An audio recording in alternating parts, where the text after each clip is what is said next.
Good morning. Part एक। ध्वनि। ध्वनि कविता के रचयिता या सूर्यकांत त्रिपाठी निराला है। सूर्यकांत त्रिपाठी निराला का जन्म 11 तारीख दूसरा महीना 1896 को बसंत पंचमी को हुआ। इनकी मृत्यु 15 तारीख 10वां महीना 1961 को हुआ। इनकी प्रारंभिक शिक्षा घर पर ही हुई। अपने निराले व्यक्तित्व के कारण ही ये हिंदी साहित्य जगत में निराला से प्रसिद्ध हुई। कविता का सार मैं आपको बताती हूँ। कवि कहते हैं कि अभी अभी उसका अंत नहीं होने वाला है। आलोचक कह रहे हैं कि अब निराला जी के कवि जीवन का अंत होने वाला है। कवि ने कविता के माध्यम से करारा जवाब दिया। किनको दिया? आलोचकों को। कवि कहते हैं अभी तो उसके जीवन में जीवन प्रारंभ हुआ है। उनके जीवन में बसंत की बहार आई है। निंद्रा मग्न युवा पीढ़ी को आशा का संदेश देकर जागृत करेगा। एक एक फूल अर्थात हर युवकों के आलस्य को दूर भगा देगा और उनमें अमृत रूपी वन में बसंत रूपी यौवन आया है। अब अपन कविता पढ़ेंगे। अभी न होगा मेरा अंत, यानी मैं समाप्त नहीं होने वाला हूँ। अभी अभी तो आया है मेरे वन में मृदुल बसंत, यानी अभी अभी तो मेरे जीवन में क्या आया है? मृदुल मतलब कोमल बसंत आया है। अभी न होगा मेरा अंत, हरे हरे ये पात, यानी हरे हरे पात यानी पत्ते, डालियां कलियां कोमल घात, यानी हरे हरे पत्ते यानी पत्ते, डालियां कलियां और कोमल घात यानी कोमल शरीर है।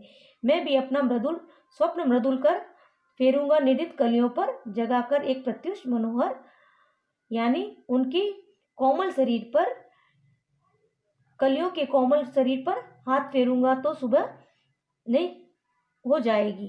अब देखो इसकी व्याख्या पूरी।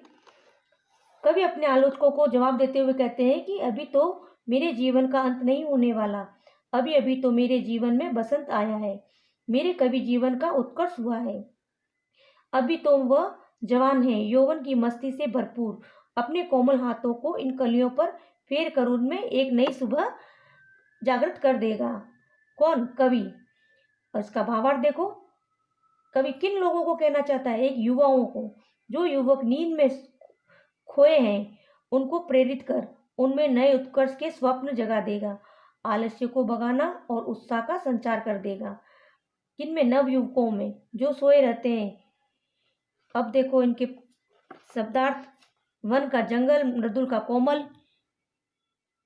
अंत का समाप्ति, पात यानी पत्ते, कोमल मुलायम, घात शरीर, कर हाथ, निद्रित यानी नींद में सोई हुई, प्रत्युष यानी प्रातःकाल, मनोहर यानी सुंदर मन को मोहने वाला।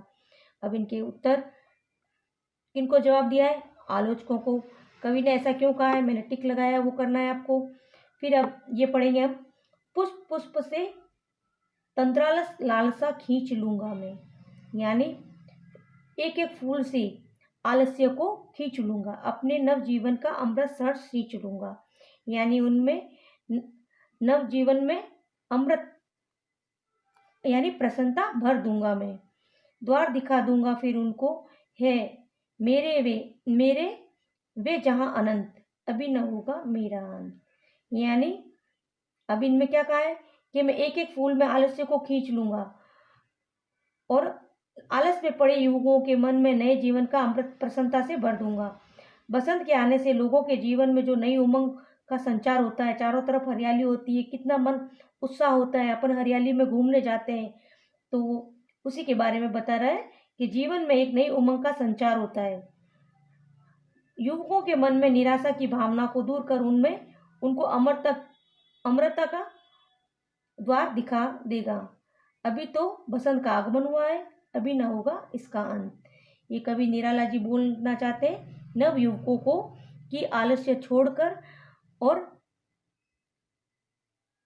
उत्कृष्ट स्वप्न देखो, अपने जीवन में अच्छी बातें सोचो, पड़े रहने से कुछ नहीं होने वाला। अब इसके प्रश्न इसमें देखो। पुष्प यानी फूल, तंद्रालस यानी आलस्य और नींद, लालसा यानी इच्छा, नव यानी नवीन नया, सर्च यानी प्रसन्नता के साथ, द्वार यानी दरवाजा। अब पुष्प का उदाहरण कवि ने किसके लिए और क्यों दिया? नवयुवकों के लिए आलस्य को रखते हुए। अपने नवजीवन का अमृत कवि ने किसे कहा गया है? युवा पीढ़ी के लिए।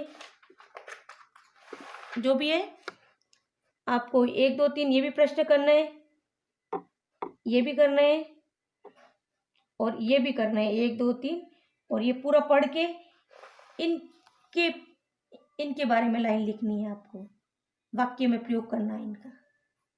ओके, और इसको भी पूरा पढ़ोगे, फिर ये करना है आपको, इसके एग्जाम्पल देने हैं इसके। ये पूरा लेसन अपना समाप्त हो चुका है। पार्ट 1 के सभी प्रश्न उत्तर करें और सोमवार और गुरुवार को अपनी नोटबुक चेक करवाएं। ओके।